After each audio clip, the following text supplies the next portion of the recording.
शुक्रिया कॉमरेड फजील। और कल का हमारा बड़ा भरपूर और बड़ा जबरदस्त जो है वो हमारा जो है वो सेशन जो है हुआ आलमी तनाजुर और आलमी सूरत हाल के ऊपर। और बहुत सारे सवालात उसके बाद जो है वो आए और उसके दौरान भी जो है वो आए। और जो है वो मैंने कोशिश, टाइम मेरे पास मुख्तसर है और मैंने कोशिश की है कि उन सारे सवालात को मैं जो है वो इस तरह से उनको इनके बहुत सारे सवालात को मैं को 8-10 सवालों के बड़े सवालों के अंदर मैं उनको अगर यकजा जो है वो कर दूं। और कोशिश करूं कि मुख्तसर मुख्तसर उन सबको जो है वो मैं डील जो है वो करूं, ताकि हमारे जो नौजवान साथी हैं, जो नौजवान पार्टिसिपेंट्स हैं स्कूल के, उनको जो है वो जो उनके जहन में क्वेश्चन हैं, जो क्वेरीज हैं, उनको हम प्रॉपरली जो है वो आंसर जो है वो कर सकें। तो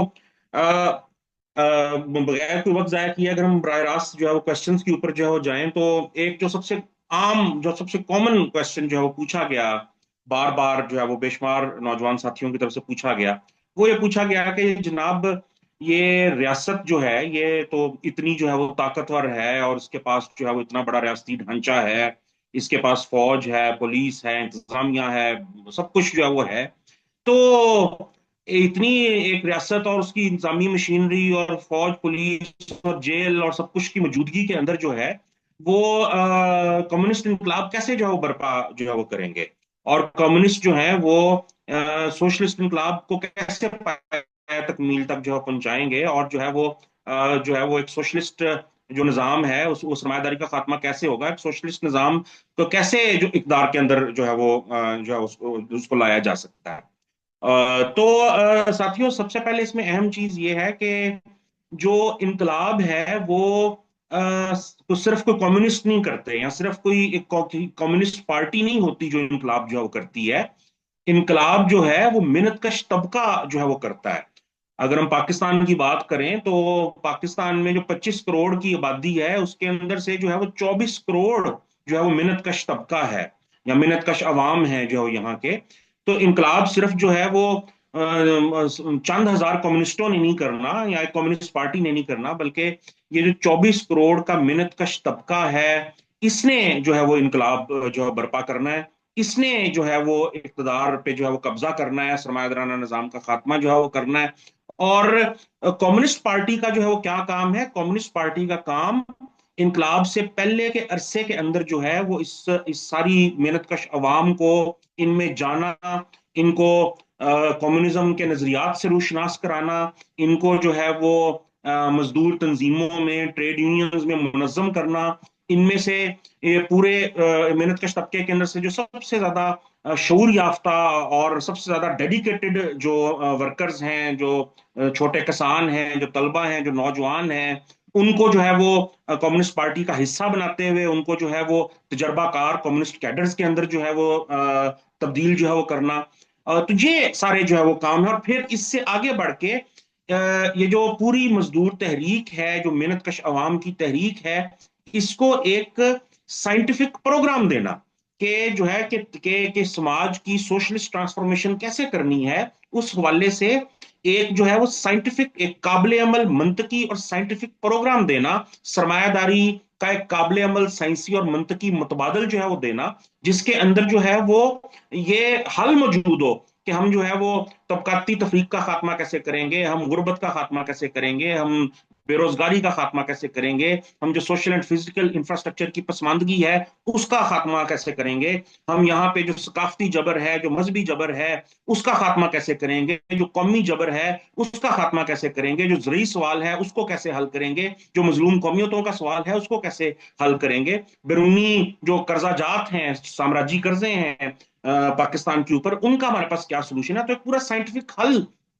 जो है वो देना एक प्रोग्राम की सूरत में, और उस प्रोग्राम की बुनियाद के ऊपर करोड़ों अवाम को जो है वो जीतना, ये सब करते हुए जो है वो कम्युनिस्ट पार्टी जो है वो इस इनकलाब की जो है वो क्यादत जो है वो हासिल करने की तरफ जो जाएगी। और अगर आप जो है वो अपने इर्द गिर्द देखें, और मैं कोई बहुत माजी की में नहीं जाता, मैं जो है वो कोई रशियन रेवोल्यूशन, चाइनीज रेवोल्यूशन की मिसाल नहीं देता, हम बिल्कुल पिछले 8-15 साल के अंदर ही हम जो है वो देखें तो पिछले 15 साल के अंदर दुनिया के बेशुमार ममालिक के अंदर बहुत शानदार जो है वो इनकलाबी तहरीकें चलाई हैं, इनकलाबी बगावतें की हैं मेहनत कश तबके ने, वहां के जो अवाम ने। अब 2011 की जो अरब बहार थी और वहां पे ट्यूनिस में जो इनकलाबी तहरीक अवाम ने चलाई, मिस्र के अंदर जो इनकलाबी तहरीक चली, वहां से आप शुरू हो जाएं और उसके बाद आप देखें कि यूनान में किस आम हड़तालें हुई, फ्रांस के अंदर पै दर पै पिछले 10-15 साल में कितनी अवाम ने तहरुक जो है वो दिखाया है, कितनी जनरल स्ट्राइक्स जो है वो हुई हैं। सूडान के अंदर 2019 के अंदर बहुत बड़ी जो है वो मास मूवमेंट जो है वो चली। श्रीलंका के अंदर आपने जो है वो चंद साल पहले जो है वो देखा होगा कि किस तरह जो है वो अवाम बाहर निकले, मेहनत कश तबका बाहर निकला, उन्होंने पूरी रियासत के ऊपर कब्जा कर लिया, उन्होंने सदारती महल के ऊपर जो है वो कब्जा जो है वो कर लिया। और हाल ही में आप देखें कि लास्ट ईयर अगस्त 2024 के अंदर बांग्लादेश के अंदर आप देखेंगे किस तरह स्टूडेंट्स ने एक तहरीक का आगाज किया और फिर मेहनत कश अवाम भी उस तहरीक का जो है वो हिस्सा जो है वो बने, और किस तरह जो है वो एक जबरदस्त जो है वो तरीके से जो है वो उन्होंने जो है वो जो आमिर थी वहां की शेख हसीना वाजिद, उसको जो है वो फरार होने के ऊपर जो मजबूर कर दिया, उसको जो है वो भागने के ऊपर जो है वो मजबूर जो है वो कर दिया। तो अवाम ने तो जो है वो बार बार, अगर हम पिछले 10-15 साल के अंदर ही देखें तो मेहनत कशों ने और अवाम ने तो बार बार बेशुमार दुनिया के समाजों और ममालिक के अंदर जो है वो इनकलाबी तहरीकें चलाई हैं, बगावतें जो की हैं। इंडिया की किसानों की तहरीक देख लें, इंडिया में होने वाली 1 दर्जन तकरीब आम हड़तालें देख लें जो पिछले 15 साल के अंदर करोड़ों मेहनत कशों ने जो की हैं। तो अवाम ने तो बेशुमार जगह के ऊपर, मेहनत कशों ने तो बेशुमार जगह के ऊपर ये इनकलाबी तहरुक जो है वो दिखाया है। मगर किसी भी जगह पे एक एक एक ये सारा जो इनकलाबी तहरीक थी वो एक कामयाब सोशलिस्ट इनकलाब बर्पा करने में कामयाब नहीं हो सकी। किसी भी जगह पे सरमायादाराना निजाम का खात्मा जो नहीं हो सका, किसी भी जगह पे एक सोशलिस्ट मतबादल की तमीर जो नहीं हो सकी। उसकी क्या वजह है? उसकी वजह यह है कि इन सारे समाजों में से किसी एक में भी उस इनकलाबी अवामी तहरीक की क्यादत करने के लिए, उस इनकलाब में उतरे हुए मेहनत कश तबके की क्यादत करने के लिए एक इनकलाबी कम्युनिस्ट पार्टी मौजूद नहीं थी, एक मुनज़्ज़म कम्युनिस्ट पार्टी जिसका पहले से मेहनत कश तबके के अंदर जिसकी रूट्स हो, जिसने उनको मुनज़्ज़म किया हो, जिसने उनको नजरियात से रूशनास कराया हो, जिसने एक मुतबादल प्रोग्राम उनके अंदर जो है वो अतारा हो कम्युनिज्म का, जिसके पास हजारों की तादाद में मुनज़्ज़म कैडर्स जो है मौजूद हों जो कि उस इनकलाबी तहरीक के अंदर मेहनत कश अवाम की क्यादत कर सकें, ऐसी कोई पार्टी इन समाजों के अंदर जो मौजूद नहीं थी।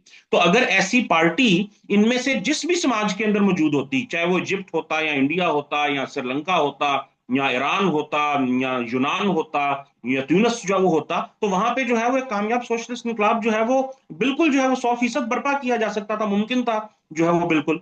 और यही काम हम जो है वो पाकिस्तान के अंदर जो है वो कर रहे हैं कि कम्युनिस्ट पार्टी की तमीर जो है वो कर रहे हैं कि कल को जब यहाँ के मेहनत कश अवाम एक इनकलाबी तहरीक में निकले तो उनको उनके पास एक क्यादत जो मैसर हो कम्युनिस्ट पार्टी और उसके प्रोग्राम की जो सूरत में।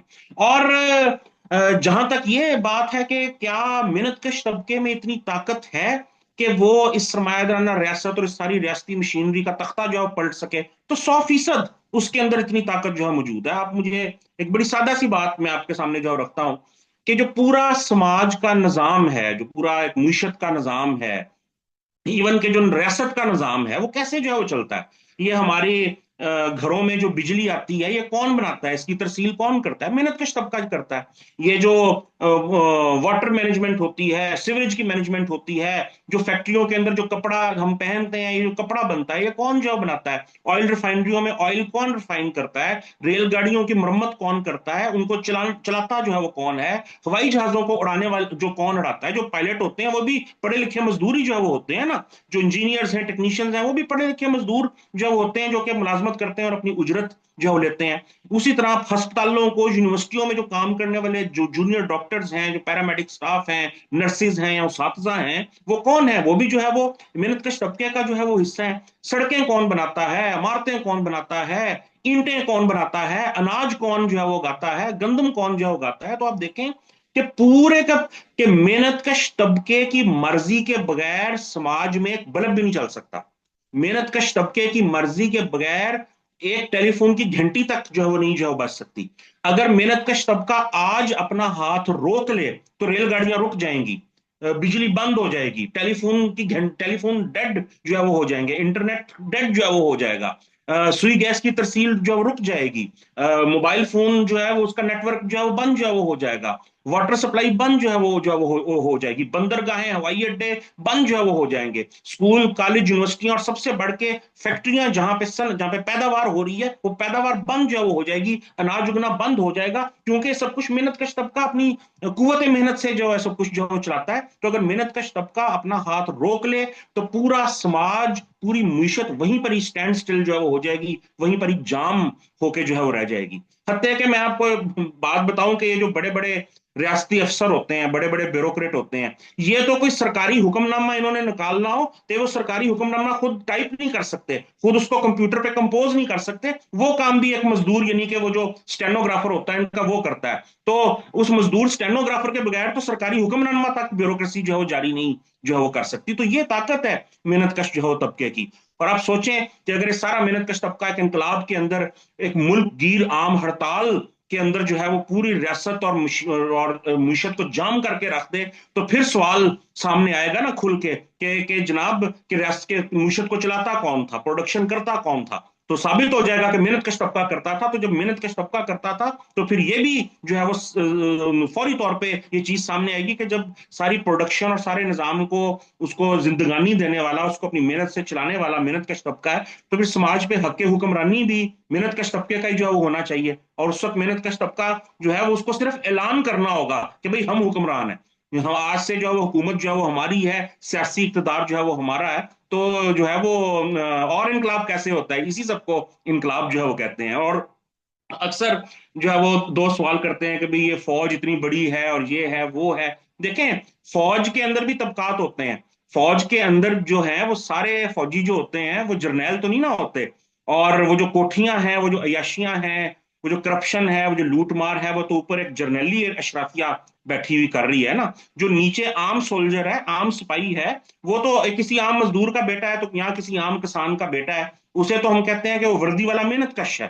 तो जब एक इतनी ताकतवर करोड़ों मजदूरों की एक इनकलाबी तहरीक और एक आम हड़ताल के माहौल में जब ये इनकलाबी तहरीक जो है वो फौज के आम सिपाहियों से अपील करेगी कि भाई आप अपनी जर्नैलों का छोड़ें और आप जो है वो अवाम जहां से आपका असल ताल्लुक है आप उनके साथ आके जो है मिल जाएं, तो मैं आपको यकीन के साथ कहता हूं कि फौज के जो सिपाही हैं, जो लोअर रैंक्स हैं, जो कि मजदूरों और किसानों के बेटे हैं, वो जर्नैलों को छोड़ के इनकलाबी अवाम के साथ आके जो खड़े जो है वो हो जाएंगे। तो ये तो और ये कोई ऐसी बात नहीं है जो कि तारीख में पहली दफा होनी है।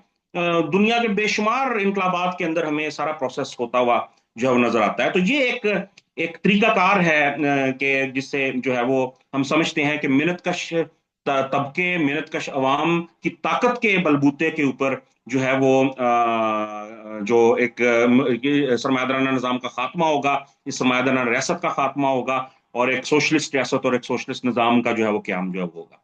उसी तरह अब एक इसी से मुंसलिक जो है वो एक और सवाल बहुत ज्यादा आता है कि अच्छा जी चलें ठीक है, आप लोगों ने सरमायादारी का जो है वो आप लोगों ने इनकलाब कामयाब कर लिया और एक सोशलिस्ट मजदूर हुकूमत जो है वो आ गई, तो उसके बाद वो हल क्या, मसाइल को कैसे हल किया जाएगा?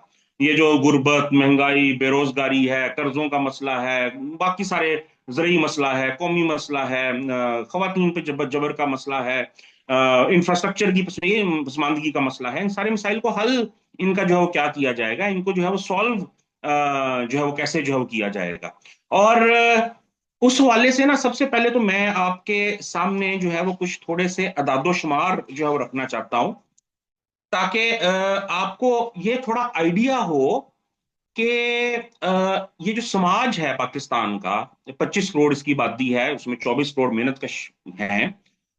तो ये 24 करोड़ मेहनतकश ये काम तो करते हैं, ये फैक्ट्रियों में काम करते हैं, सनतों में काम करते हैं, अदारों में काम करते हैं, ज़राअत में काम करते हैं। तो जब ये काम करते हैं तो ये बेतहाशा दौलत पैदा होती है समाज के अंदर इनकी मेहनत की वजह से। मगर मसला मसला ये नहीं है कि समाज में दौलत पैदा नहीं होती, मेहनतकश जो मजदूर काम करता है तो वो दौलत पैदा करता है, वो कदर पैदा करता है। मगर मसला ये है कि वो सारी दौलत जो है, जो ये मेहनतकश तबका इज्तमाही तौर पे मिलके पैदा करता है, वो सारी दौलत जो है वो मुल्की सरमायादारों की जेब में चली जाती है, और जो आईएमएफ, वर्ल्ड बैंक हैं, जो प्राइवेट बैंक्स हैं, जो आलमी सरमायादार हैं, उनकी जेब में जो है वो चली जाती है। और जो मेहनतकश अवाम है 24 करोड़ की, जिन्होंने अपनी मेहनत से सारी दौलत पैदा की है, उनको कुछ भी जो है नहीं मिलता। और इस वजह से जो है वो अवाम की ये हालत है जो हमें आज जो नजर आती है। तो वो दौलत कितनी पैदा होती है, मैं उसका मुकम्मल एस्टीमेट तो आपको नहीं दे सकता, मगर मैं आपको सिर्फ उसका एक एक थोड़ा सा आइडिया जो है वो देना चाहूंगा, चंद अदादो शुमार की सूरत में। कि अगर हम ये देखें कि ये जो पिछला फिस्कल ईयर था, जो माली साल 2023-24 था, उसके अंदर जो है वो हुकूमत ने पाकिस्तान के अवाम से, ये मैं आपको वाजे कर दूं, पाकिस्तान के अवाम की बात कर रहा हूं, यहाँ के सरमायादार की बात नहीं कर रहा, यहाँ के जगीरदार की बात नहीं कर रहा। यहाँ के सरमायादार और जगीरदार कोई टैक्स जो है नहीं देते, यहाँ के अमीर लोग कोई टैक्स जो है नहीं देते। ठीक है, पिछले माली साल में हुकूमत पाकिस्तान ने पाकिस्तान के अवाम से 9300 अरब रुपया टैक्स वसूल किया। 9300 बिलियन रुपीज, 9300 बिलियन रुपीज जो है वो टैक्स की मद में अवाम की हड्डियों से गुदा निचोड़ के जो है वो खींचे गए।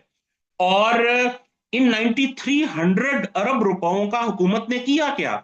इन 9300 अरब रुपयों में से 8300 अरब रुपया, 8300 बिलियन रुपीज, हुकूमत ने जो है वो जो पुराने कर्जे थे, जो पुराने गैर मुल्की कर्जे थे, जो पुराने मुल्की कर्जे थे, कोई जो आपने चाइना से लिए हुए थे, जो आईएमएफ से लिए हुए थे, जो वर्ल्ड बैंक से लिए हुए थे, जो मुल्क के जो प्राइवेट बैंक्स हैं वहां से जो लिए हुए थे, 9300 बिलियन में से 8300 बिलियन रुपीज जो हैं वो हुकूमत ने जो है वो जो अवाम की हड्डियों से चूसा हुआ पैसा था, वो इन सबका कर्जों और उनके सूद की अदायगी के अंदर जो है वापस जो है किया।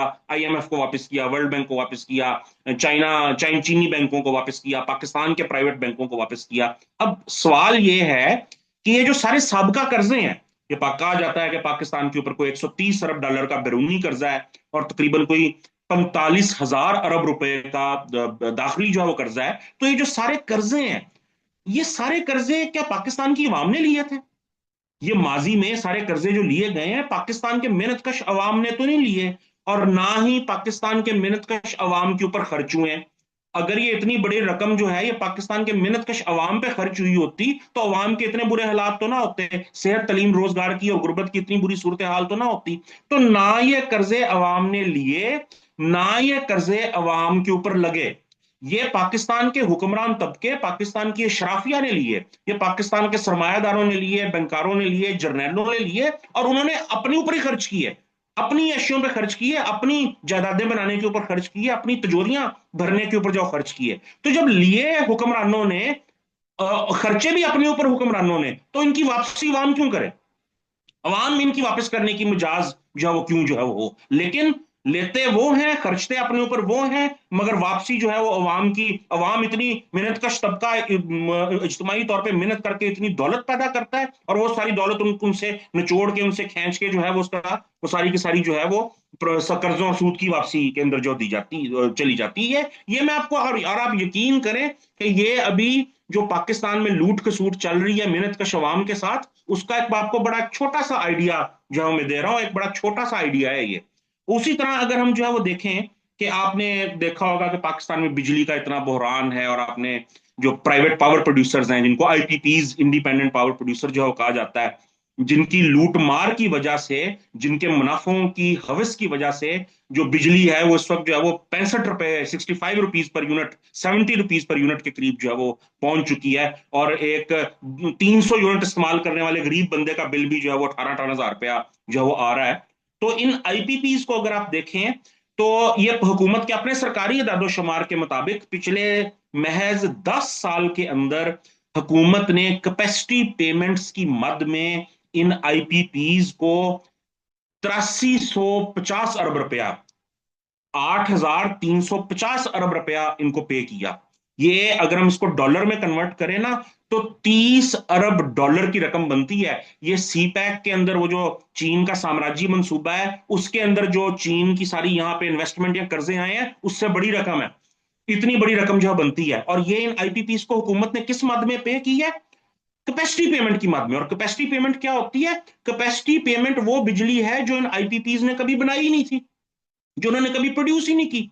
वो जो यानी कि हुकूमत ने मायदा इनके साथ ये किया हुआ है कि आप बेशक 10 मेगावाट 200 मेगावाट का प्लांट है, तो हुकूमत ने मायदा इनके साथ ये किया हुआ है कि आप बिजली बेशक 10 मेगावाट बनाए या 40 मेगावाट बनाए, हम आपको 200 की जो प्रोडक्शन कैपेसिटी है आपकी, उसकी पेमेंट आपको पूरी जो है वो करेंगे।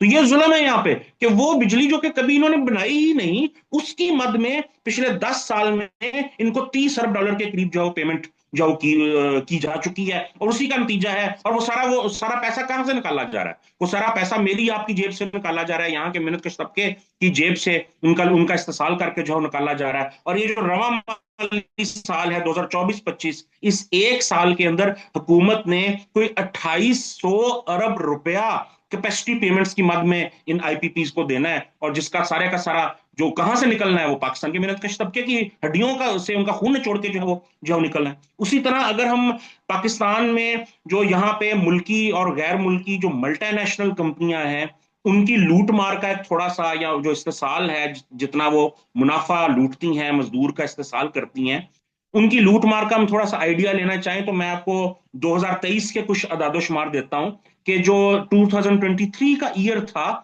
उस एक साल में कराची स्टॉक एक्सचेंज पे जो 83 बड़ी कंपनियां लिस्टेड थी, ठीक है, जिसके अंदर एक बड़ी तादाद जो है वो मुल्की सरमायादारों की कंपनी और उनकी बैंकों की जो है वो है, लेकिन इसमें कुछ गैर मुल्की कंपनियां भी शामिल हैं। तो 2023 के साल में कराची स्टॉक एक्सचेंज पे जो 83 बड़ी मुल्की और गैर मुल्की कंपनियां लिस्टेड थी, उन्होंने जो है वो 1660 अरब रुपए का खालिस मुनाफा उन्होंने कमाया। यानी कि तमाम जो उनके खर्चे वर्चे थे ना, वो निकाल के 1660 अरब रुपए का खालिस मुनाफा सिर्फ इन 83 कंपनियों ने कमाया 2023 के एक साल के अंदर। और अब मैं आपको दो बातें बताता चलूं कि 2023 का वो साल था जब 50% 60% के करीब अफरातजर मुल्क में चल रहा था, और महंगाई के बोझ तले आम आदमी की, मजदूर आदमी की, किसान आदमी की उसकी कमर टूटी हुई थी। मगर उस बहरान और महंगाई के उस जबरदस्त तूफान के अंदर भी इन कंपनियों ने 1660 अरब रुपए का मुनाफा कमाया। और दूसरी बात मैं आपको बता दूं कि ये 1660 अरब रुपए का फिगर जो है, ये इन कंपनियों ने अपना दिया है, ये उन्होंने खुद से दिया है।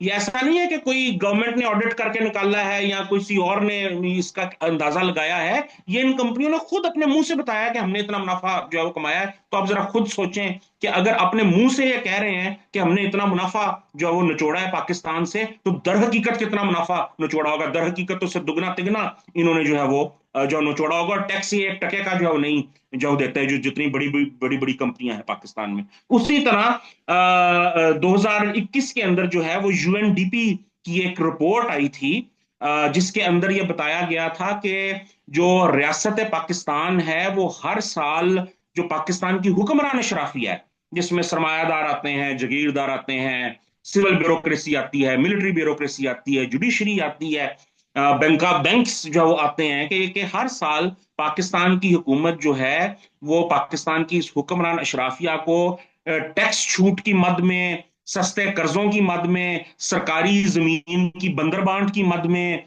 और दीगर मुआशी मरात की मद के अंदर 2700 अरब रुपया सालाना का जो है वो बेनिफिट जो है वो देती है। यानी कि 2700 अरब रुपया सालाना का मुआशी बेनिफिट जो है वो इस हुक्मरान शराफिया को ये रियासत हर साल जो देती है। और इस 2700 अरब रुपया कहां से आता है? ये मेहनत कश तबके की जेबों से आता है, ये मेहनत कश तबके के इस्तेसाल के जरिए जो वो आता है। उसी तरह अगर हम आगे जो चलते जाएं, हम फौजी बजट की जो है वो बात जो है वो करें, तो जो रवा माली साल है उसके अंदर तकरीबन, अगर हम जो जो पेंशनें वगैरह और हथियारों की खरीदारी के अखराजात हैं उन सबको मिला जुला लें, तो तकरीबन कोई 3200 अरब रुपए का फौजी बजट जो बनता है। वो एक तो आपको बताया जाता है ना 2100-2200 अरब रुपए की रकम बजट के अंदर, वो पूरी रकम नहीं होती, उसके अंदर भी पेंशनें शामिल नहीं होती,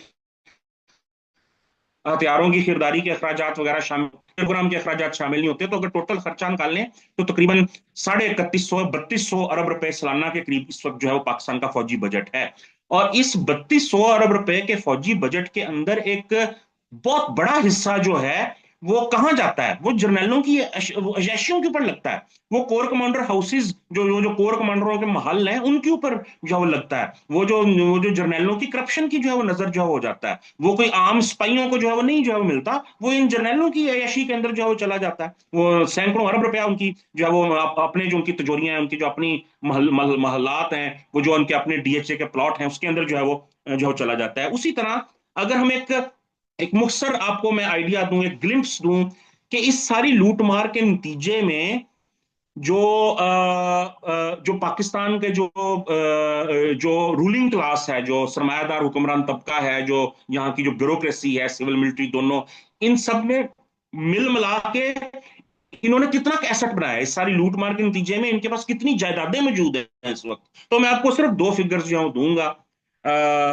एक मैं आपको फिगर दूंगा कि पाकिस्तान में जो इस वक्त 10 बड़े प्राइवेट बैंक्स हैं, और इनके अंदर मैं किसी फॉरेन बैंक को शामिल नहीं कर रहा, जो 10 बड़े मुल्की प्राइवेट बैंक है, मुल्की सरमायादारों और मुल्की बिजनेस ग्रुप्स की मलकियत, जो 10 बड़े प्राइवेट बैंक हैं, उनके पास जो इस वक्त टोटल एसेट्स हैं वो 100 बिलियन यूएस डॉलर्स के इक्विवेलेंट बनते हैं।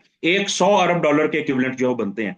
उसी तरह जो अगर हम ये जो सारा फौज का जो कारोबार है, फौजी फाउंडेशन और ये डीएचए वगैरह और अस्करी हाउसिंग और ये फलाना टिमकाना, ये सब मिला लें, तो ये जो सारी फौजी कारोबारी सल्तनत है, इसकी भी मालियत जो है वो 40 अरब डॉलर से ऊपर की जो है वो बनती है। तो पाकिस्तान के ऊपर बैरूनी कर्जा कितना है? पाकिस्तान के ऊपर बैरूनी कर्जा है कोई 130 अरब डॉलर। यानी कि सिर्फ ये 10 बड़े प्राइवेट बैंक और फौजी कारोबारी सल्तनत, इनकी मालियत जो है वो पाकिस्तान के कुल बैरूनी कर्जे से ज्यादा जो है वो बनती है। इतनी लूटमार जो यहाँ पे जो की गई है, इतना खून जो निचोड़ा गया। तो ये अभी एक बड़ा मुख्तसर सा आइडिया है। तो इनकलाब के बाद जो है वो कम्युनिज्म मसाइल कैसे हल करेगा? कम्युनिज्म इस तरह से मसाइल हल करेगा कि कम्युनिज्म तमाम जराए पैदावार जो हैं, बैंक हैं, फैक्ट्रियां हैं, मिलें हैं, जगीरें हैं, मादनी वसाइल हैं, उनके ऊपर निजी मलकियत को खत्म कर दिया जाएगा। ये तमाम जो जराए पैदावार हैं, मिलें, फैक्ट्रियां, बैंक, इंश्योरेंस कंपनियां, मुल्की कंपनियां, मल्टीनेशनल कंपनियां, मादनी जखायर, ये सब कुछ जो है वो पूरे मिन्नतकश जो अवाम है उनकी इज्तमाही मलकियत में होंगे। और मिन्नतकश अवाम इनको एक जमहूरी तौर पे जो है वो पैदावार को जो है वो मुनज़्ज़म जो है वो करेगी। ये तमाम ज़राए पैदावार निजी मलकियत में नहीं होंगे, बल्कि मिन्नतकश अवाम की इज्तमाही मलकियत के अंदर जो है वो होंगे। तो अब आप जरा ये सोचें कि अच्छा, और फिर हम सिर्फ यही जो नहीं करेंगे, ये जो जितने भी मुल्की कर्जे हैं, जितने भी गैर मुल्की साम्राज्य कर्जे हैं, कम्युनिस्ट हुकूमत इनकी वापसी से इनकार कर देगी, इनको हम जब्त कर लेंगे। इन कर्जों से पाकिस्तान के अवाम का कुछ लेना देना नहीं है। ये कर्जे हुक्मरान अशराफिया ने लिए थे, अगर आईएमएफ वर्ल्ड बैंक ने लेने हैं तो वो नवाज शरीफ से जाके ले, वो जरदारी से जाके ले, वो जर्नैलों से जाके ले, वो मंशा से जाके ले, वो मलिक रियाज से जाके ले, वो जहांगीर दे, जो बड़े बड़े जहांगीर तीन बड़े बड़े सरमायादार हैं, बड़े बड़े फ्यूडल लॉर्ड्स हैं, बैंक्स हैं, वो इनसे जाके जो ले, पाकिस्तान की अवाम वापस करने की मुजाज नहीं है। तो तमाम जो दाखिली कर्जे हैं, तमाम बैरूनी साम्राज्य कर्जे हैं, उनको भग के अवाम जब्त कर दिया जाएगा, उनकी वापसी से इनकार कर दिया जाएगा। तमाम मुल्की मल्टीनेशनल और गैर मुल्की कंपनियां, जो तमाम प्राइवेट बैंक्स, तमाम जो ज़राए पैदावार हैं, फैक्ट्रियां, मिलें, जगीरें, वो सब जो है वो मिन्नतकश अवाम अपनी इज्तिमाई मलकियत में ले लेंगे। और फिर होगा क्या? उसके बाद हम क्या करेंगे? उसके बाद वो मेहनतकश तबका देखें, सरमायादाराना निजाम के अंदर जो पैदावार है उसका मकसद जो है वो प्रॉफिट होता है। यानी कि सरमायादारी में जब भी आप एक घड़ी बनाते हैं, गाड़ी बनाते हैं, कुछ भी जो है वो बनाते हैं, तो वो सरमायादार जो उस फैक्ट्री का मालिक होता है वो फॉर प्रॉफिट प्रोडक्शन करता है, वो मुनाफे के लिए वो सारी जो है वो पैदावार जो है वो करता है। मगर जब एक दफा सरमायादारी का खात्मा हो जाएगा और ये तमाम जराए पैदावार इज्तिमाई मलकियत में आ जाएंगे और मेहनतकश अवाम जमहूरी तौर पर पैदावार को मुनज़्ज़म करेंगे, तो फिर कोई सरमायादार तबका तो मालिक नहीं रह गया ना, तो फिर प्रॉफिट का तो कोई अंसर बीच में नहीं रह गया। तो फिर सारी जो प्रोडक्शन है, कपड़े की प्रोडक्शन, गंदम की प्रोडक्शन, बिजली की पैदावार, गाड़ियों की पैदावार, तेल की पैदावार, ये सारी पैदावार जो है वो प्रॉफिट के लिए नहीं, वो चंद मुट्ठी भर सरमायादारों की तिजोरियां भरने के लिए नहीं, बल्कि पूरे समाज की जो जरूरियात हैं उनको जो है वो पूरा करने के लिए जो है की जाएगी। वो, वो, वो लोगों की खुराक की जरूरियात को पूरा कर, लोगों की जरूरियात की, लोगों की मकान की जरूरियात, लोगों की बिजली की जरूरत को, लोगों को ट्रांसपोर्ट की जरूरियात करने के लिए, लोगों को तालीम और सेहत की फैसिलिटीज फराहम करने के लिए ये तमाम पैदावार जो है वो मुनज़्ज़म की जाएगी, किसी प्रॉफिट के लिए नहीं की जाएगी, क्योंकि सरमायादाना तबके का वो जो मिल्कियत है वो उसका खात्मा जो हो जाएगा। और अगर हम थोड़ा सा मॉनिटरी टर्म्स के अंदर, रुपए पैसे की टर्म्स के अंदर थोड़ा सा हम आइडिया लगाने की कोशिश करें, तो ये जो मैंने आपको सारे फैक्ट्स एंड फिगर्स दिए हैं कि किस तरह 9,000 अरब रुपया 8300 कर्जों की वापसी में चला जाता है, कितने हजारों अरब रुपया जर्नैल खा जाते हैं, 2700 रुपया साल की मुआशी मराहत को दी जाती हैं, सिर्फ 83 कंपनियां हर साल जो है वो लूट जो है डॉलर पिछले 10 साल में सिर्फ बिजली की प्राइवेट कंपनियों ने जो लूटा है। ये जो बड़े बैंक हैं, सिर्फ 100 अरब डॉलर के एसेट्स तो 10 बड़े प्राइवेट बैंकों के हैं। फौजी कारोबारी सल्तनत 40 अरब डॉलर से ऊपर की है। तो ये सारा जो दौलत है, जो अवाम की पैदा की दौलत है, जब ये वापस अवाम की इज्तिमाई मलकियत में आएगी, जब ये लूट खसूट बंद होगी और इस सारी दौलत को एक मुनज़्ज़म प्लान तरीके से, एक मनसूबाबंद सोशलिस्ट मुईशत के तरीके से इसको वापस समाज के ऊपर खर्चा जाएगा, नई इंडस्ट्री लगाने के ऊपर, फिजिकल इंफ्रास्ट्रक्चर की तमीर के ऊपर, स्कूलों कॉलेजों अस्पतालों यूनिवर्सिटियों की तमीर के ऊपर, नए पावर प्रोडक्शन के मंसूबों के ऊपर, साफ पानी की फराहमी के ऊपर, नए ट्रांसपोर्ट और रेलवे को जदीद जो करने के ऊपर। तो सोचें, जब इन सारी दौलत को पहले थी, अब वो वापस अवाम के पास होगी और उसको वापस अवाम के ऊपर जो है वो एक मुसूबाबंद अंदाज में खर्चा जाएगा, तो फिर आप खुद सोचें कि महज चंद सालों के अंदर जो है वो पाकिस्तान, मैं कहता हूं कि यूरोप वगैरह बहुत पीछे रह जाएंगे जो है वो पाकिस्तान से, जो है वो यहाँ पे आपको जदीद, यहाँ पे आपको 100% फ्री तालीम होगी पूरे समाज के लिए, म्यारी और मुफ्त इलाज होगा 100% जो है वो आबादी के लिए, ट्रांसपोर्ट जो मुफ्त होगी, रोटी कपड़ा मकान रियासत की जिम्मेदारी जो है वो होगी, रहाइश रियासत, जो मजदूर रियासत होगी, मैं मजदूर रियासत की बात कर रहा हूँ, जो सोशलिस्ट रियासत है, वो हर शहरी को रहाइश फराहम करने की जिम्मेदार होगी। जब इतने बड़े पैमाने पर डेवलपमेंट और प्रोजेक्ट्स और तमीर तरक्की होगी, तो फिर तो बेतहाशा नया रोजगार भी जनरेट होगा ना, तो बेरोजगारी का तो मुकम्मल खात्मा हो जाएगा। आज आज देखें, इस सरमायादारी निजाम के बहरान के तहत कोई डेवलपमेंट नहीं हो रही, कोई तरक्की नहीं हो रही, जो कुछ भी जो नहीं जो है वो हो रहा, तो फिर बेरोजगारी है। तो जब इतने बड़े पैमाने के ऊपर जब तमीर तरक्की शुरू होगी, तो बेरोजगारी तो 2 दिन के अंदर जो खत्म जो हो जाएगी। बल्कि पाकिस्तान के अंदर तो सोशलिस्ट इंकलाब के बाद लेबर शॉर्टेज का शायद हमें जो सामना करना पड़े कि काम ज्यादा हो और काम करने वाले जो अफराद जो है शायद जो है वो थोड़े थोड़े जो है वो जो है वो पढ़ें। तो इस तरह से आप जो है वो देखें कि रोटी कपड़ा मकान तालीम इलाज रोजगार, ये सब कुछ जो है वो फराहम जो किया जो हो जा सकता है।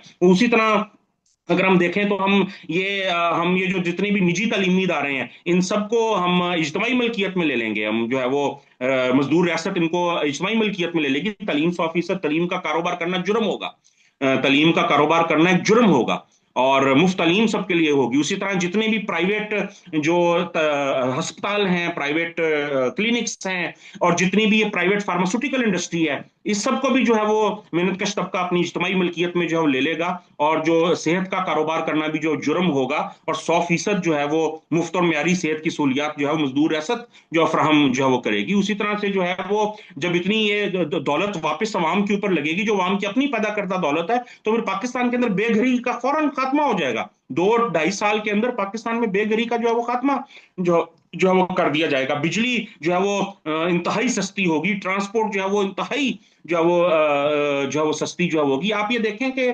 सरमायादाराना निजाम के अंदर अवामी मफाद और सरमायादार का मुनाफा, इन दोनों का तजाद होता है। सरमायादाराना निजाम में एक तजाद होता है कि अवामी मफाद के बीच में और सरमायादार के मुनाफे के बीच में। मिसाल के तौर पे, अगर सरमायादाराना निजाम की हदूद में रहते हुए हुकूमत सरकारी सतह के ऊपर हर घर में, हर घर तक एक पाइप बिछा के साफ पानी, पीने का साफ पानी फराहम करना शुरू कर दे, तो फिर नेस्ले की बोतलें तो कोई नहीं खरीदेगा, तो नेस्ले का तो कारोबार ठप हो जाएगा। लिहाजा हुकूमत ये कभी नहीं करेगी, क्योंकि हुकूमत जो है सरमायादाराना निजाम में वो सरमायादारों की नुमाइंदा है, सरमायादारों की मुहाफिज है। सरमायादाराना रियासत सरमायादार तबके की नुमाइंदा जो होती है, अवाम की नुमाइंदा, अवाम की मुहाफिज जो है वो नहीं जो होती। उसी तरह अगर अगर रियासत और हुकूमत सरकारी सतह पे सरमायादाराना निजाम में रेल ट्रांसपोर्ट को बेहतर कर दें, सरकारी रेल ट्रांसपोर्ट को बेहतर कर दें, तो फिर ये जो बड़ी बड़ी प्राइवेट ट्रांसपोर्ट माफिया है इनका कारोबार तो ठप हो जाएगा। लिहाजा सरमायादाना रियासत कभी भी ये काम नहीं करेगी। अगर सरमायादाना रियासत जो है वो सरकारी सतह पे मुफ्त तालीम और इलाज देने की तरफ जाए तो बड़ी बड़ी प्राइवेट यूनिवर्सिटियां, बड़ी बड़ी प्राइवेट अस्पताल, उनका कारोबार तो ठप हो जाएगा। लिहाजा सरमायादाना निजाम में कभी भी ये काम जो नहीं जो हो सकेगा। अगर सरमायादाना रियासत जो है वो सस्ती हाउसिंग देने की तरफ जो है वो जाए तो फिर ये जो बड़ी बड़ी निजी हाउसिंग सोसाइटियां, इनका काम भी बंद जो है वो हो जाएगा। लिहाजा सरमायादारी में ऐसा होना मुमकिन नहीं है। तो आप देखें कि हर जगह पे सरमायादाराना निजाम में सरमायादार के मुनाफे का और अवामी मफाद का टकराव आ जाता है। लेकिन जब एक दफा सरमायादाराना निजाम का खात्मा होगा और सरमायादार तबके का खात्मा होगा और ये तमाम ये जो ज़राए पैदावार हैं इज्तमाही मिल्कियत के अंदर होंगे, ये सारी सरमायादाराना लूट खसूट खत्म होगी, तबकात का खात्मा होगा, तो फिर अवामी मफाद के रस्ते में कोई रुकावट नहीं होगी। फिर जब वो जो मजदूर रियासत है वो अवाम की रियासत है, मेहनत कश तबके की रियासत है, और मेहनत कश तबके के कंट्रोल के अंदर जो चलेगी, सारी पैदावार मेहनत कश तबके के कंट्रोल में समाज की जरूरत पूरी करने के लिए होगी, तो फिर तालीम भी मिलेगी, सेहत भी मिलेगा, साफ पानी भी मिलेगा, ट्रांसपोर्ट भी मिलेगा, रहाइश रोजगार सब कुछ जो मिलेगा। और एक क्वेश्चन जो बार बार जो है वो आता है, वो ये आता है कि भाई ये सारी बातें चलें, आपने जो है वो मुईशत के हवाले से ये सारी जो है वो बातें जो है वो की हैं, इंफ्रास्ट्रक्चर के हवाले से, सेहत तालीम के हवाले से, तो ये तो सारी बातें ठीक हैं, आपकी जो है समझ जो आ गई। लेकिन ये बताएं कि सरमाया जो एक जो मजदूर रियासत होगी, जो कि इनकलाब के बाद जो मजदूर रियासत कायम होगी, जो मेहनत का शवाम एक अपनी रियासत तखलीक, जो नई रियासत तखलीक करेंगे, उसका ढांचा क्या होगा, उसमें फैसले कैसे होंगे, उसमें लीडर का चुनाव कैसे जो है वो होगा, उसके अंदर जो है वो आजादियों की क्या सूरत हाल होगी, कहीं कोई आमरीत तो जो है वो नहीं जो है वो कायम जो है वो हो जाएगी। तो दोस्त, ये एक बड़ा अहम एक क्वेश्चन बार बार जो है वो पूछा जो जाता है। तो दोस्तों साथियों, कि ये एक बिल्कुल एक जो है ना वो एक गलत प्रोपेगंडा जो है वो किया गया है कि सोशलिज्म का मतलब आमरीत है।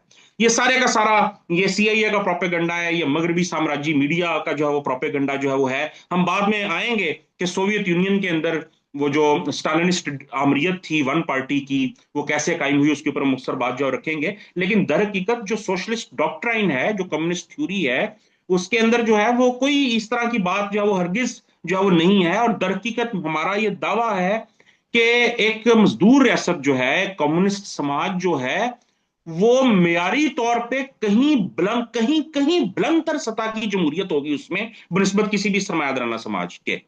क्योंकि सरमायादाराना समाज के अंदर जो जमहूरियत होती है, जो सरमायादाराना जमहूरियत है, ये क्या जमहूरियत है? ये तो सिर्फ 1% के लिए जमहूरियत है। इस जमहूरियत, सरमायादाराना जमहूरियत में जो 99% मेहनतकश तबका है, उसको सिर्फ वोट देने का हक है। वो सिर्फ वोट दे सकता है। जो वोट लेने का और हुकूमत में आने का हक है, वो तो सिर्फ 1% जो सरमायादार है उनके पास है। कि वो तो सिर्फ जो ऊपर वाले लोग हैं उनके पास वोट लेने का हक सिर्फ उनके पास है। हुकूमत में तो हमेशा वो जो है वो आते हैं, 99% लोग तो हमेशा जो है वो सिर्फ वोट देते ही जो रह जाते हैं। और इवन के सरमायादाराना जमहूरियत में अगर कोई बिल फर्ज आम आदमी, कोई मजदूर लीडर जो है वो इकतदार में आ भी जाता है, तो पूरा निजाम, पूरा कानून, पूरा आइन सरमायादाराना है। वो अगर इकतदार में आ भी जाए तो उसको उसी सरमायादाराना आइन, कानून, निजाम, पार्लियामेंट के तहत काम करना पड़ेगा। तो उसके तहत तो फिर वो सरमायादारी की नौकरी करेगा, उसके तहत तो वो सरमायादारों के मफादात के लिए ही काम जो करेगा। तो सरमायादाराना जमहूरियत में मसाइल नहीं हल हो सकते, और ना ही सरमायादाराना पार्लियामेंट, आइन, कानून और रियासत की हदूद के अंदर रहते हुए मसाइल हल जो हो सकते हैं। अब हम आते हैं कि जो मजदूर रियासत होगी, जो इनकलाब के बाद तश्कील दी जाएगी, उसका कोई बुनियादी खदोखाल क्या हो गया, उसका कोई बुनियादी ढांचा जो है वो क्या जो है वो होगा। तो उसमें आप देखें कि उसके अंदर जो है, जब एक रेवोल्यूशन का प्रोसेस होता है तो करोड़ों अवाम शौरी तौर पे उसका हिस्सा बनते हैं। वो ऐसा नहीं होता कि रेवोल्यूशन कोई साजिश नहीं होती, कोई कू नहीं होता कि चंद हजार कम्युनिस्ट रात के अंधेरे में उठे और उन्होंने एक प्लान बनाया और हुकूमत पे कब्जा कर लिया। देखिए, पूरी एक इनकलाबी तहरीक है जिसके अंदर दसियों करोड़ों जो मेहनतकश अवाम है, मेहनतकश तबका है, मजदूर, किसान, नौजवान, तलबा, खवातीन, वो मोबिलाइज हुए हैं शौरी तौर पे। उन्होंने अपनी तकदीर बदलने की कोशिश की है, सड़कों पे निकले हैं, एहतजाज में आए हैं, उन्होंने हड़तालें जो है वो की हैं, कुर्बानियां जो दी हैं। तो इस सब के नतीजे के अंदर जो पूरा मेहनतकश अवाम है, उनके अंदर, उनके शऊर के अंदर बहुत बड़े इजाफे होते हैं, उनके शऊर के अंदर बहुत ज्यादा क्वालिटेटिव लीप्स जो आती हैं, बड़ी म्यारी जस्तें जो आती हैं। और उसी इनकलाब के प्रोसेस के अंदर जो है वो गली मोहल्ले की सतह पर, जिले की सतह पे, फैक्ट्री की सतह पे, सनती इलाके की सतह पे, खेतों और देहातों की जो है वो सतह के ऊपर जो है ये जो मेहनतकश अवाम है, ये इनकलाबी कमेटियों की सूरत में या इनकलाबी काउंसिल्स की सूरत में या इनकलाबी पंचायतों की सूरत में, रशियन रेवोल्यूशन में इनको सोवियत जो है वो कहा जाता था, और सोवियत का लुग़वी मतलब है पंचायत। ठीक है, आप इनको इनकलाबी सोवियत्स कह लें, इनकलाबी पंचायतें कह लें, इनकलाबी काउंसिल्स कह लें, इनकलाबी कमेटियां कह लें, कुछ भी जो है वो आप जो कह लें, मगर इस सारे इनकलाब के प्रोसेस के अंदर ये जो अवाम है, ये हर लेवल के ऊपर, गली मोहल्ले के लेवल के ऊपर, जिले के लेवल के ऊपर, वर्क प्लेस के लेवल के ऊपर, खेत खलियान के लेवल के ऊपर, तलबा यूनिवर्सिटियों के जो है वो लेवल के जो है वो ऊपर, संती और संती इलाकों के लेवल के ऊपर, हर लेवल के ऊपर जो मेहनतकश अवाम है वो आपस में मनजम होने की तरफ जो हो जाते हैं। जो इनकलाबी पार्टी है वो भी उनको हेल्प आउट करती है इस सारे जो प्रोसेस के अंदर, और इस सारे प्रोसेस के नतीजे के अंदर नीचे से लेके ऊपर तक इनकलाबी कमेटियों का पूरा एक सिस्टम जो है वो डेवलप जो है वो होता है। और यही जो सारी इनकलाबी कमेटियां होती हैं, ये बुनियादी ढांचा बनाती हैं मुस्तकबिल की मजदूर रियासत का। अब इन इनकलाबी कमेटियों के अंदर जो सोशलिस्ट जमहूरियत राइज होती है, जो सोशलिस्ट तर्ज जमहूरियत है, वो क्या होती है और वो किस तरह से सुपीरियर है सरमायादाराना जमहूरियत से। सबसे पहले तो आप ये देखें कि इन सारी इनकलाबी कमेटियां मिन्नतकश अवाम की नुमाइंदा है। ये जो जो सरमायादार तबका है उसकी नुमाइंदा जो नहीं है। लिहाजा इन इनकलाबी कमेटियों में वोट देने का हक और वोट लेने का हक मिन्नतकश अवाम के पास है। कोई सरमायादार, कोई जगीरदार, कोई बैंकार, कोई सबका सरमायादाराना निजाम जिसका तख्ता पलटा जा रहा है, उसका कोई बंदा जो है वो इन कमेटियों का मेंबर नहीं हो सकता। तो इनमें वोट देने वाले और वोट लेने वाले दोनों वर्कर्स हैं, किसान हैं, तलबा हैं, जो नौजवान हैं। फिर आप ये देखें कि ऐसा इन इन, इन इसको इसको इसको सोशलिस्ट जमहूरियत कहते हैं कि सोशलिस्ट जमहूरियत में ऐसा नहीं होता कि अवाम ने एक अपना नुमाइंदा मुंतखब किया है तो उसके बाद 5 साल वो नुमाइंदा अवाम के सर पे सवार है, वो 5 साल उसको पूछ नहीं सकते, और 5 साल बाद ही जब इलेक्शन होंगे तभी उसको कुछ तब्दील किया जा सकता है। नहीं, ऐसा नहीं होता। सोशलिस्ट जमहूरियत में अवाम ने अपना एक नुमाइंदा मुंतखब करके इनकलाबी जो कमेटी है, इंतजामी जो कमेटी है, उसके अंदर जो है वो भेजा है। अगर 1 महीने बाद अवाम ये समझते हैं कि वो नुमाइंदा उनके मफादात की तर्जमानी नहीं कर रहा, तो वो उसको कभी वापस बुला सकते हैं। और अगर वो समझते हैं कि पूरी इनकलाबी कमेटी उनके मफादात की तर्जमानी नहीं कर रही, तो वो 1 हफ्ते बाद, 2 हफ्ते बाद, 3 हफ्ते बाद जब चाहें वो पूरी इनकलाबी कमेटी को वापस बुला सकते हैं, पूरी इनकलाबी कमेटी को बर्खास्त जो कर सकते हैं। उसी तरह एक सोशलिस्ट जमहूरियत में, एक सोशलिस्ट मजदूर रियासत के अंदर जो मुंतखब नुमाइंदे हैं और अवाम हैं, उनकी तनख्वाहों में, उनकी मरात में किसी किस्म का जो है वो कोई फर्क जो नहीं होता। जो मजदूर रियासत की वो जो रियासती अहलकार होंगे, उनकी तनख्वाहें हुनरमंद मजदूर के बराबर होंगी और उनकी सहूलियात हू बहू 100% वही होंगी जो कि एक मजदूर की सहूलियात उसको अवेलेबल हैं। कोई 1 इंच भी जो है वो फर्क जो नहीं जो है वो होगा। और ये तमाम कोई ऐसी ब्यूरोक्रेसी नहीं होगी कि जो कि सीएसएस का इम्तिहान पास करके मुस्तकिल ब्यूरोक्रेसी लगी हुई है। तमाम जो रियासती अहलकार हैं उनको जो है वो ये इनकलाबी कमेटियां जो है वो चुनेंगी। ठीक है, इनकलाबी कमेटियों को अवाम चुनेंगे और इनकलाबी कमेटियां जो है वो इन रियासती अहलकारों को चुनेंगी। ये अवाम जब चाहे इनकलाबी कमेटियों को बर्खास्त कर सकते हैं, और इनकलाबी कमेटियां जब चाहे किसी भी जो उनका अपना सिलेक्टेड रियासती अहलकार है उसको जो है वापस उससे उसके इख्तियार ले सकती हैं और उसको वापस जो बुला सकती हैं। और किसी भी मुंतखब शुदा कारकुन और जो है वो किसी भी रियासती एहलकार की तनख्वाह और मरात अवाम जो मेहनत कश की हैं वही जो होंगी, उससे 1 रुपया भी जो है वो ज्यादा जो नहीं होंगी। और यूं गली मोहल्ले के लेवल से ऊपर से लेके ऊपर एक मरकजी लेवल तक इस तरह इन इनकलाबी कमेटियों का पूरा जो है वो एक सिस्टम जो है वो होगा, जो कि मजदूर रियासत का बुनियादी ढांचा बनेगा। या ये सारा जो एक समाज का जो एक इंतजाम इंसराम है वो ये संभालेगा। जो अदलिया है वो भी कोई अलहदा से देखे ना, यहाँ पे आप देखें अदलिया को पता नहीं क्या देवता बनाया हुआ है, अदलिया और ये और वो। ये सरमायादाराना अदलिया तो सरमायादारों के तहफ़्फ़ुज़ के लिए है। यहाँ पे तो इंसाफ बिकता है, कभी गरीब को जो है वो इंसाफ यहाँ से जो नहीं जो मिलता। मगर जो मजदूर रियासत की अदलिया होगी, अवाम चुनेंगे जजों को।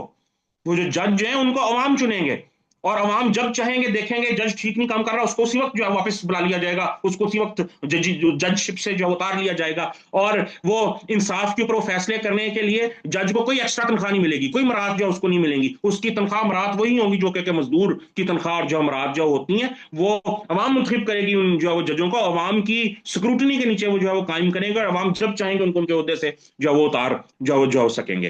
तो इन्हीं सारी इंकलाबी कमेटियों के सिस्टम के जरिए, सोवियत सिस्टम या सोशलिस्ट जमहूरियत के सिस्टम के जरिए पूरे माशरे को मुनज़्ज़म किया जाएगा, प्रोडक्शन को मुनज़्ज़म किया, ये अंदाजा लगाया जाएगा कि समाज की जरूरत कितनी है, गंदम की जरूरत कितनी है, घरों की जरूरत कितनी है, रोजगार की जरूरत कितनी है, ट्रांसपोर्ट की जरूरत कितनी है, और फिर उस जरूरत के तखमीने के लिहाज से ये कमेटियां पूरे समाज के अंदर पैदावार को जो है वो मुनज़्ज़म जो करेंगी, तरक्याती मनसूबों को जो है मुनज़्ज़म जो है वो करेंगी, ओवरऑल सारा समाजी सियासी और मुआशी इंतजाम जो है वो संभाल लेंगी। और मैं आपको एक और बात बताता चलूं कि जो सरमायादाराना फौज का अदारा है, जो सरमायादाराना पुलिस का अदारा है, उसका बिल्कुल खात्मा जो है वो कर दिया जाएगा। सरमायादाराना निजाम के खात्मे के साथ ही सरमायादारी के जो मुसल्ला अदारे हैं, फौज पुलिस वगैरह, इन सब का भी मुकम्मल जो है वो खात्मा जो है वो कर दिया जाएगा। और पुलिस के अदारे की तो आपको जरूरत ही नहीं है, पुलिस का अदारा तो जो है वो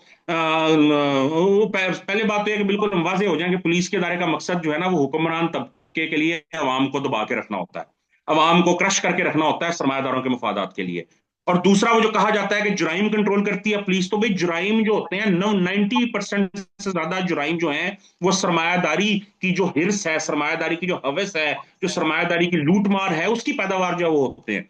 तो सोशलिस्ट रियासत में तो कोई तबकात नहीं होंगे, कोई अकलीती तबका नहीं होगा जिसने एक शरीयत को दबा के जो रखना है, और ना ही कोई निजी मलकियत और हवस और का जो चक्कर होगा कि जो प्रॉपर्टी के पीछे लोग एक दूसरे को कत्ल जो है वो कर रहे हो। तो सोशलिस्ट रियासत के अंदर तो जराइम वैसे ही जो है वो ना होने के बराबर जो होंगे, तो किसी पुलिस वुलिस के इदारे की आपको जरूरत नहीं होगी। जो एक गली मोहल्ले की मुंतखब इनकलाबी कमेटी है वो पूरी उसके पास कैपेबिलिटी होगी कि वो अपने इलाके में बड़े आराम से अमन जो कायम जो करेगी। और जहां तक मुल्क की दफा का ताल्लुक है, फौज का ताल्लुक है, तो जो मजदूर रियासत है उसको अपने दफा के लिए ये सरमायादाराना फौज जैसे अदारे की बिल्कुल जो है कोई जो है जरूरत नहीं है।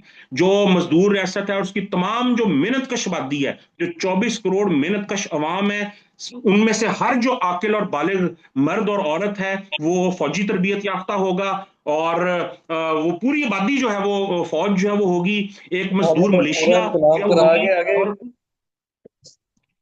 एक मजदूर हाँ, मिलिशिया जो है जारी वो लेकिन। होगी, एक मजदूर मिलिशिया होगी, और उस मजदूर मिलिशिया के अंदर जो है जो अफसर हैं उनका इंतखाब जो है वो सिपाहियों की कमेटियों के जरिए होगा।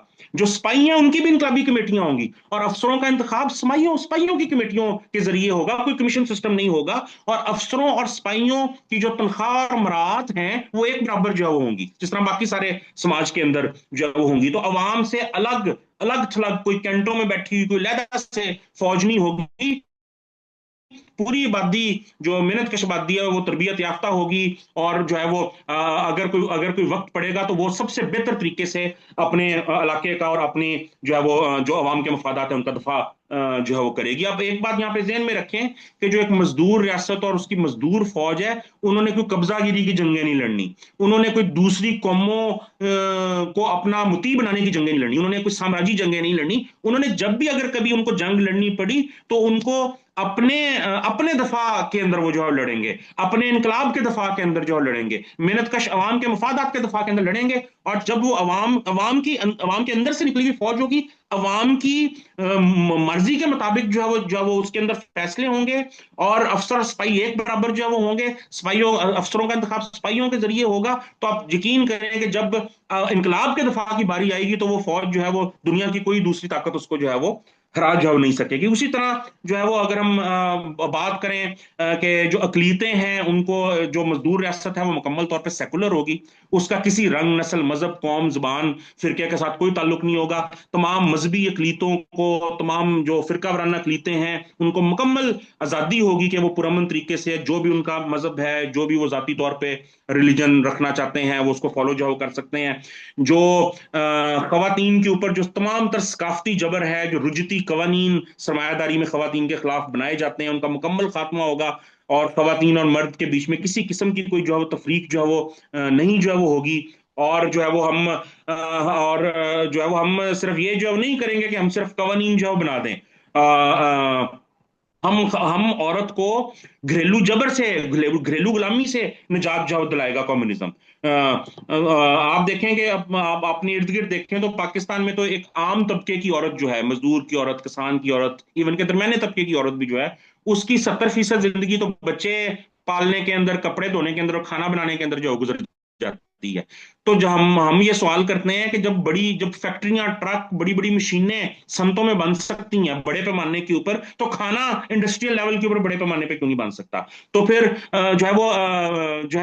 जो कपड़े हैं वो इज्तमाही लॉन्ड्रियों के अंदर जो है वो क्यों नहीं जो है वो धुल सकते? तो फिर बच्चों की निगहदाश्त के लिए जो मजदूर, जो रियासत है, वो इज्तमाही जो चाइल्ड केयर सेंटर्स हैं उनको क्यों नहीं बना सकती कि बच्चे वहां पे जाएं, पूरा दिन वहां पे रहें, वहां पे प्रोफेशनल स्टाफ हो, मजदूर रियासत की तरफ से दिया गया जो कि एक प्रोफेशनल तरीके से उनकी देखभाल करे, वहां पे बाकी सारे मोहल्ले के बच्चे भी इकट्ठे हों, बच्चे पूरा दिन खेलें, इज्तमाही तौर पर परवान चढ़ें, कूदें, भागें, उनकी तालीम तरबियत भी हो, और शाम को फिर वो जो है वो घर जाओ आ जाए, माँ के ऊपर भी बोझ नहीं, बच्चा भी अपनी जगह जो है वो खुश है कि अपने सारे जो प्लेमेट्स हैं उसके अंदर उसने अपना दिन जो है वो गुजारा है। ठीक ठीक है, तो हम ये लॉन्ड्री का बोझ, ये खाना पकाने का बोझ, ये बच्चों की निगहदाश्त का बोझ, हम ये मजदूर रियासत ये जो है वो इन चीजों को अपने जिम्मे लेने की तरफ जो है वो जाएगी, और ये सारा बोझ हम खवातीन के कंधों से उतारेंगे, उनको इस घरेलू मुशक्कत से जो है वो निजात जो है वो दिलाएंगे, ताकि उनका जो पूरा एक पोटेंशियल है तखलीक तमीर का, वो सामने जो है वो आ सके। उसी तरह जो मजलूम कौमियतों का जो है वो मसला है, तमाम मजलूम कौमियतों को हक खुद अरादियत जो है वो हासिल होगा, कौमी जबर की हर किस्म और हर शक्ल का जो है वो खात्मा होगा, तमाम जो वसाइल हैं मुख्तलिफ कौमियतों के, उन पे पहला हक वहाँ के मकामी लोगों का, वहाँ की उस कौमियत के अवाम का जो है जो है वो होगा।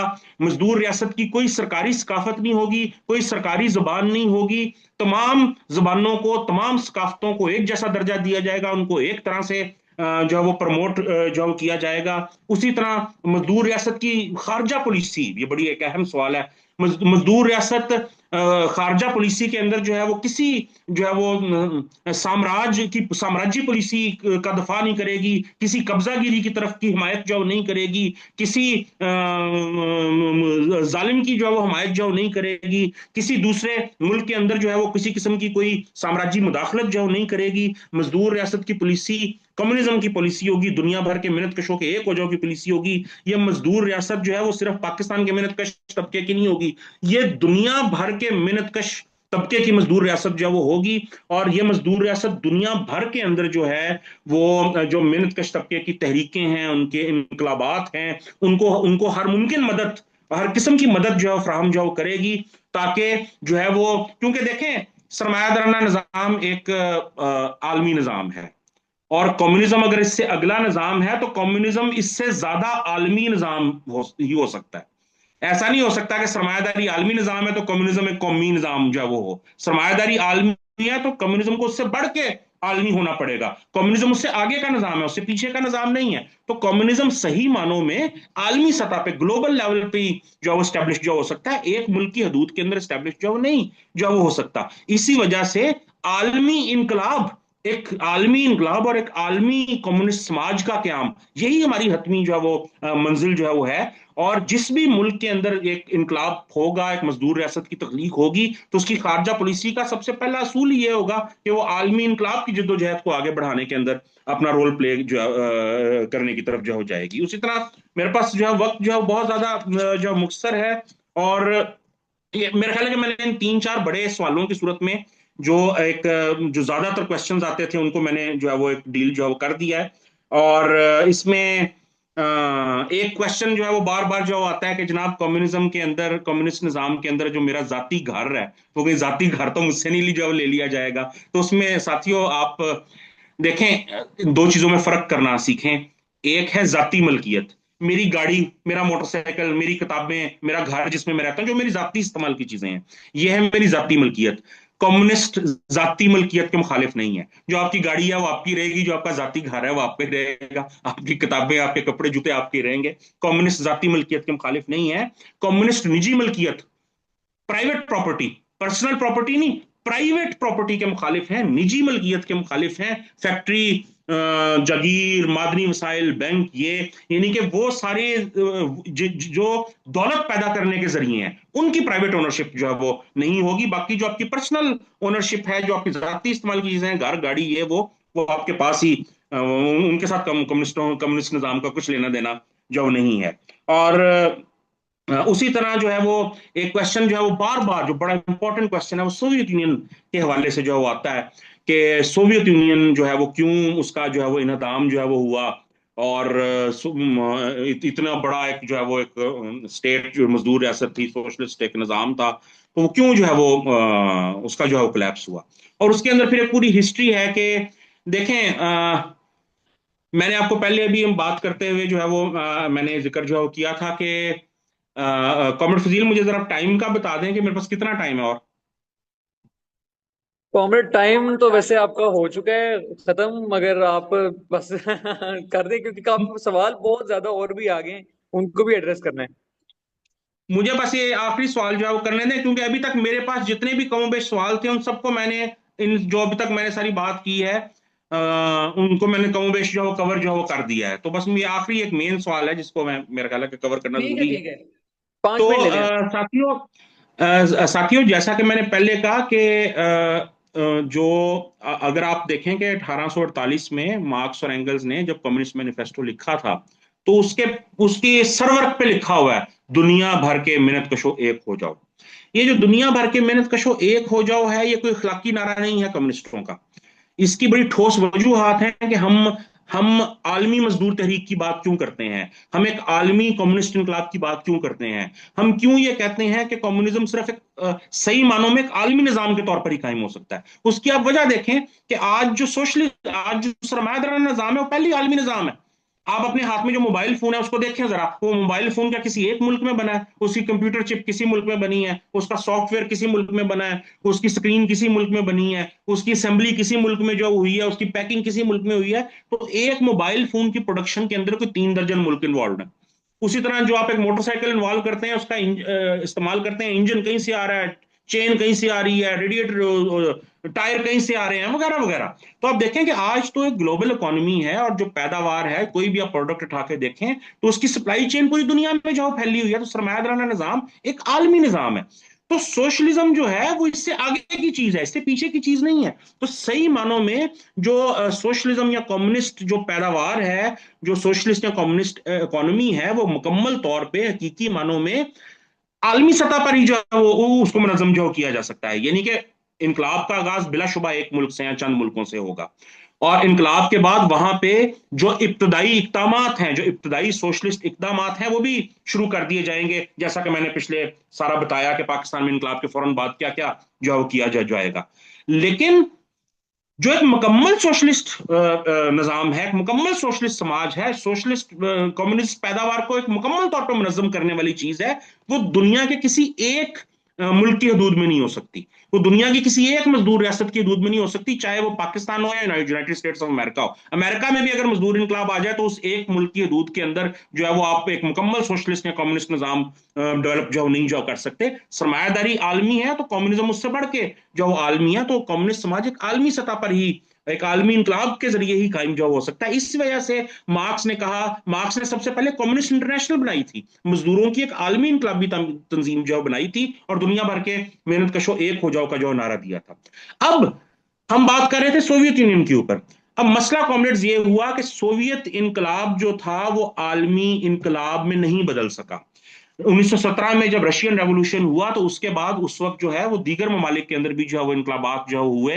1919 के अंदर जो है वो जर्मनी में बहुत बड़ा रेवोल्यूशन हुआ, 1920 के अंदर इटली के अंदर बहुत बड़ी रेवोल्यूशनरी मूवमेंट जो है वो चली, और बहुत सारे ममालिक के अंदर जो है वो इनकलाबात जो हुए। 1925-26 के अंदर जो है वो चाइना के अंदर एक बहुत बड़ी रेवोल्यूशनरी मूवमेंट जो है वो चली। 1926 के अंदर बर्तानिया के अंदर एक जनरल स्ट्राइक थी, और जो है वो एक एक सोशलिस्ट रेवोल्यूशन की एक प्री कंडीशंस जो है वो पैदा जो है वो हो रही थी।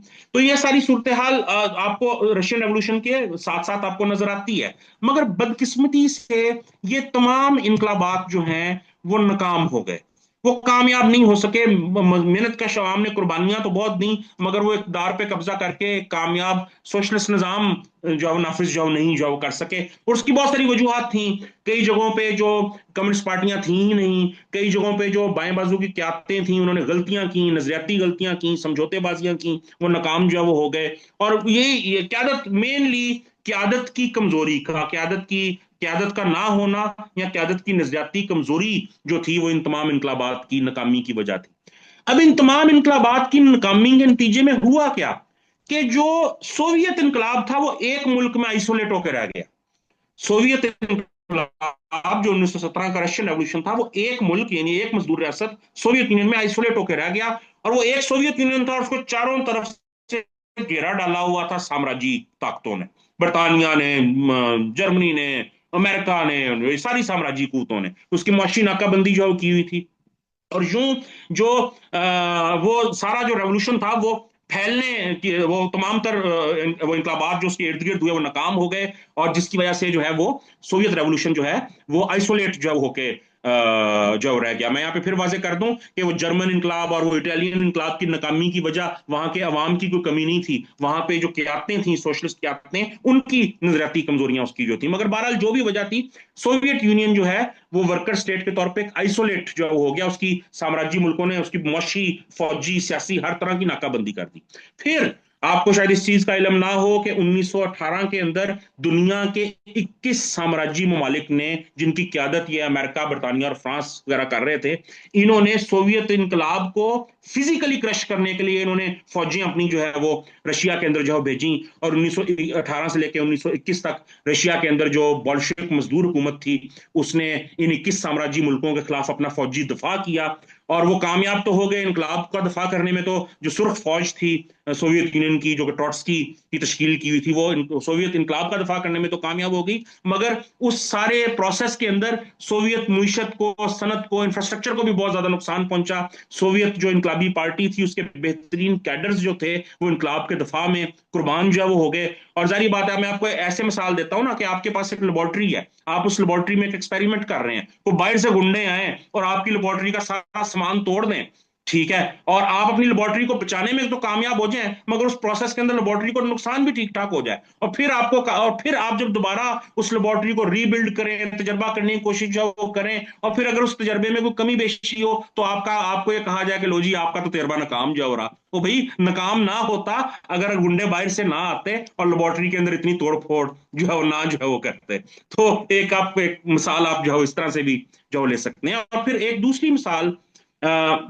अच्छा अच्छा अच्छा, है एक तो ये आइसोलेशन जो थी एक मेन रीजन जो थी। अब इस आइसोलेशन की वजह से और जो सिविल वॉर के अंदर जो रूस के अंदर जो बहुत ज्यादा मटेरियल और वॉर डैमेज जो हुआ, उस सब के नतीजे के अंदर अगर आप 1921 20 22 के 23 के सोवियत यूनियन को देखें तो वो आइसोलेटेड था।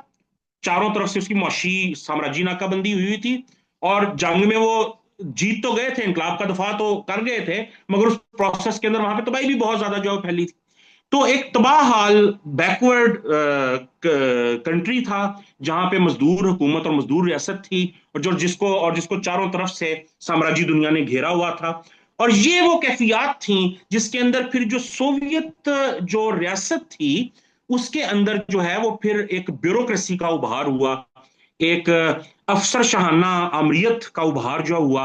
और उस अफसर शाहाना आमरीत ने जो है वो इकतदार के ऊपर, जो सियासी इकतदार था उसके ऊपर जो कब्जा कर लिया। और जहां पे जिसको हम स्टालिनिज्म के नाम से जानते हैं, या स्टालिनिज्म ने फिर वो वन पार्टी अमरीत आके जो है कायम जो कर ली, उसका सोशलिज्म से, मार्क्सिज्म से, कम्युनिज्म से, लेनिनिज्म से कुछ लेना देना नहीं है। 1917 का इनकलाब रूस बड़े जमहूरी तौर पे हुआ था, करोड़ों अवाम उसमें शामिल थे। अवाम ने अपनी इनकलाबी पंचायतें बनाई, उन पंचायतों में वोटिंग के जरिए आर्गुमेंट होता था, वोटिंग के जरिए फैसले होते थे। इकदार पे कब्जा करने का फैसला भी उन पंचायतों में जमहूरी तौर पे वोटिंग के जरिए जो हुआ था। और उसके बाद भी ये सिलसिला चलता रहा। मगर ये जो आइसोलेशन थी, ये जो वॉर डैमेज था, ये जो इतना नुकसान था, ये जो इनकलाब का ना फैल सकना था यूरोप और दीगर ममालिक के अंदर, इन सब ने वो किल्लत और बर्बादी की सूरत हाल पैदा की, जिसके अंदर जो है ये जो इकतदार था वो मेहनत कश तबके के हाथ से निकल गया। और एक ब्यूरोक्रेटिक आमराना पर्त जिसका लीडर स्टालिन था, वो इक़्तिदार के ऊपर जो है वो आ गए, और उन्होंने आके फिर जो है वो जो ज़राए पैदावार थे वो तो इज्तमाही मलकियत में ही रहे, मगर उनके ऊपर जो जमहूरी कंट्रोल था, जो सियासी कंट्रोल था, वो उस ब्यूरोक्रेटिक पर्त के पास चला गया, मेहनत कश तबके के हाथों से निकल गया। और 1991 में जो सोवियत यूनियन का टूटना था, वो हतमी तजिए में ये जो मनसूबाबंद मुइशत थी, जो मजदूर रियासत थी, इसके ऊपर जो ब्यूरोक्रेटिक आमरियत थी, ये जो ब्यूरोक्रेसी की जकड़बंदी थी, ये जो ब्यूरोक्रेसी का बॉटल नेक था उस एक जदीद मनसूबाबंद मुइशत के ऊपर, वो ब्यूरोक्रेटिक बॉटल नेक, वो ब्यूरोक्रेटिक जकड़बंदी रीजन थी जो कि सोवियत मुइशत के प्रॉब्लम्स की वजह जो है वो बनी, और सोवियत यूनियन के जो है वो इनदाम की जो वजह जो बनी। 1991 में जो नाकाम हुआ वो स्टालिनिज्म था, 1991 में जो इनहदाम हुआ वो स्टालिनिज्म का इनहदाम था, वो उस ब्यूरोक्रेटिक आमरियत का जो है वो इनहदाम था, वो सोशलिज्म का जो है वो इनहदाम जो है वो जो नहीं था। उससे सोशलिज्म के नजरियात को जो है वो किसी किस्म का कोई फर्क नहीं पड़ता। लेकिन स्टिल इन तमाम चीजों को एक तरफ रख के, अगर हम जो सोवियत यूनियन का पूरा तजर्बा है उसको, अगर 70 साल रहा सोवियत यूनियन, हम उस पूरे तजर्बे को देखें, तो मैं आपको एक छोटी सी मिसाल दूंगा कि वो इंसान का पहला तजर्बा था, नौए इंसान का पहला तजर्बा था एक गैर तबकाती समाज को तमीर करने का, और एक समाज को गैर तबकाती बुनियादों के ऊपर चलाने का, इज्तमाही मलकियत की बुनियादों के ऊपर जो चलाने का। इससे पहले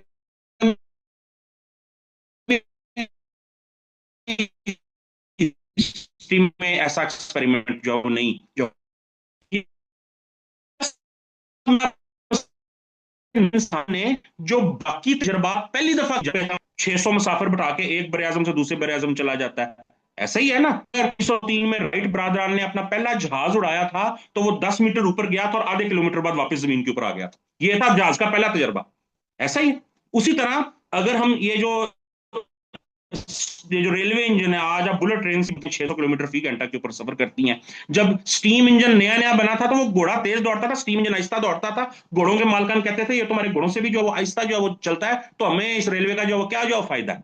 तो ये मैं आपको बता रहा हूँ कि जो पहला तजर्बा होता है वो आप पूरी हिस्ट्री में देखें तो जो है वो आप देखें उसमें कितने प्रॉब्लम्स होते हैं, लेकिन फिर आप दूसरी तरफ ये देखें कि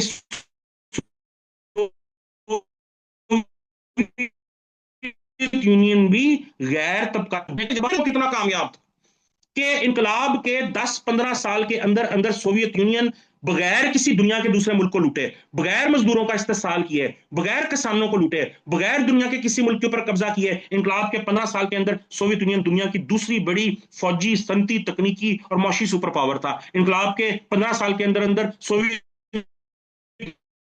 यूनियन से बेरोजगारी का मुकम्मल तौर पर खात्मा हो चुका, तलीम, इलाज, रहाइश की सारी सहूलियात मुकम्मल तौर पर मुफ्ती और हर शहरी को जो फ्राहम जो की जाती थी। आप हिस्ट्री उठा के देखें, दुनिया का पहला जो है वो जो सैटेलाइट था वो किसने खला में भेजा? दुनिया का पहला जो इंसान था हमें भेजा सोवियत यूनियन में। दुनिया का सबसे पहला स्पेस स्टेशन किसने बनाया? सोवियत यूनियन ने। तो अमेरिका के इक्विवेलेंट था अपनी साइंस और टेक्निक की जो तरक्की के अंदर, और अमेरिका और सोवियत यूनियन को एक बराबर की जो सुपर पावर जो समझा जाता था। तो आप देखें ये पहला तजर्बा था, और पहले तजर्बे के तौर पे आप देखें कि पसमानदा मुल्क को चंद दहाइयों के अंदर एक सुपर पावर जो बना देना हर लिहाज से। फिर आप देखें कि यह तजर्बा जो है वो बतौर एक पहले तजर्बे के कितना जो है वो कामयाब गया, और कितने शानदार इसके जो है वो रिजल्ट्स जो है वो निकले। और अभी आप सिर्फ जो है वो आप ये देखें कि अभी ये सोवियत यूनियन समझे राइट बरादरान का जहाज है, आप समझे सोवियत यूनियन स्टीम इंजन है। अभी आप देखें स्टीम इंजन ने अभी बुलेट ट्रेन बनना है, जो अगले तजर्बे होंगे वो इससे कहीं आगे के लेवल के होंगे। स्टीम इंजन ने बुलेट ट्रेन बनना है अभी। जो राइट बरादरान का जहाज था ना, जो कि 10 मीटर उड़ा था सिर्फ, उसने अभी बोइंग 747 बनना है अभी। सरमायादारी जो तरक्की दे सकती थी, जो कुछ दे सकती थी नौ इंसान को, वो दे चुकी है। अब सरमायादारी बर्बादी फैला रही है, चीजों को बर्बाद कर रही है, दुनिया को बर्बादी के अलावा और कुछ नहीं दे रही।